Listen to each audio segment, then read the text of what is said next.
one throws a bigger tantrum than a narcissist who's losing control over somebody else's mind. Narcissistic individuals want to be in control. They want to feel superior. Therefore, when it comes to trying to lose a narcissistic individual for good, they can double down on their behaviour and their games to regain control over a situation.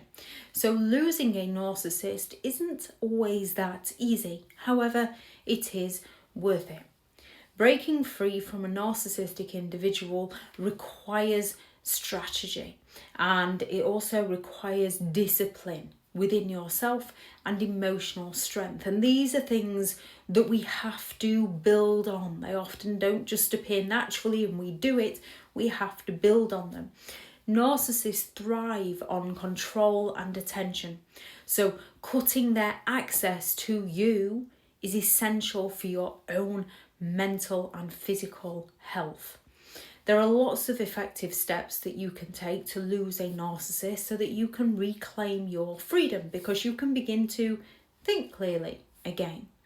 One of the first is to educate yourself on the disorder and on the behaviours so that you can recognise their tactics and no longer take them personally. Understanding how they manipulate you, such as gaslighting, love bombing, triangulation, playing the victim, recognising the game that they are playing and don't fall for their traps. Awareness of these behaviours helps you to resist their attempts to pull you back in and hopefully get to a point where you can laugh at the unbelievability of it all. And then it's cutting off their supply. No longer give them the reaction that they are so desperately craving for from you. Narcissistic individuals rely on that supply to feed their ego. They rely on your attention, your reactions, and your validation. Remove their fuel by refusing to engage in arguments, flattery, or drama.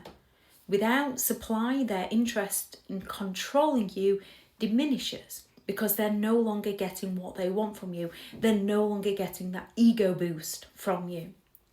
Limit time around them. Limit their access to you. Minimalise interactions as much as you possibly can. If you must communicate, such as things like you'll try to co-parent a narcissist or counter-parent, make sure you keep conversations brief, factual, and focused on the necessary topic. Remember, you can't explain their behaviour to them unless it matches their narrative. They're not interested. They'll just try and provoke a negative reaction from you, so avoid any unnecessary contact. Show no emotional reaction. Their ego thrives off gaining that emotional reaction from you.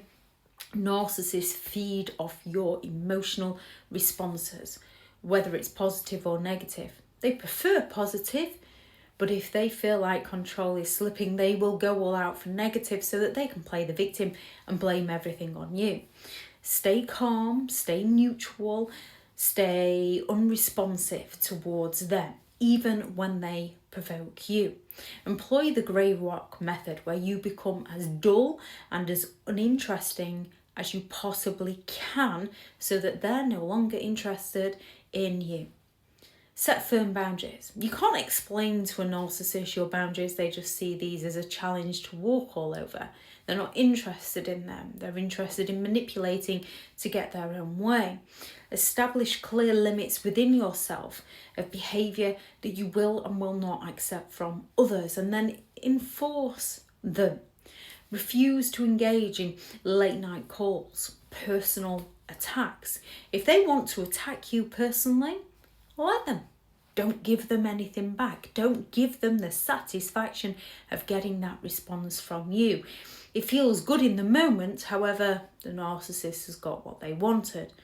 Avoid engaging in their guilt tripping. Boundaries show them that you're no longer under their control. Emotional, physical, psychological boundaries work best. Seek support and validation.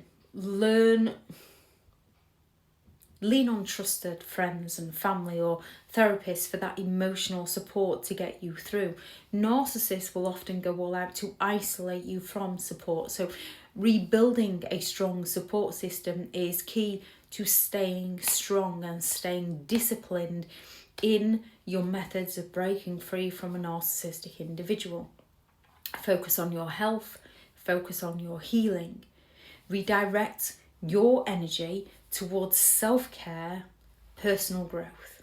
Instead of checking in on what the narcissist is up to, check in on what you're up to, what you can do to improve your life and your well-being right now. Engage in hobbies, especially those that you always wanted to do but the narcissist wouldn't let you do. Reclaim your identity, practice mindfulness, nurture your self-esteem. Recognise how you talk to yourself and change any of that negative self-talk in a way that you would talk to somebody who you want to see achieve something, you want to see do well out of life. Talk to yourself in those ways, not how the narcissist once spoke to you. Ensure the narcissist no longer has power over your emotions. Losing a narcissist isn't about revenge, although revenge can kickstart you into it. When you recognise that a narcissist doesn't like their supply being cut off, it can kickstart you on your road to recovery. It's about reclaiming your power, reclaiming your identity. By cutting off a narcissist's supply, by limiting their access to you, by maintaining that emotional control, which is a learning curve around a narcissist who knows exactly what buttons to push to get the desired reaction they require from you, is a skill and it's a learning curve. However, it helps you to break free and thrive.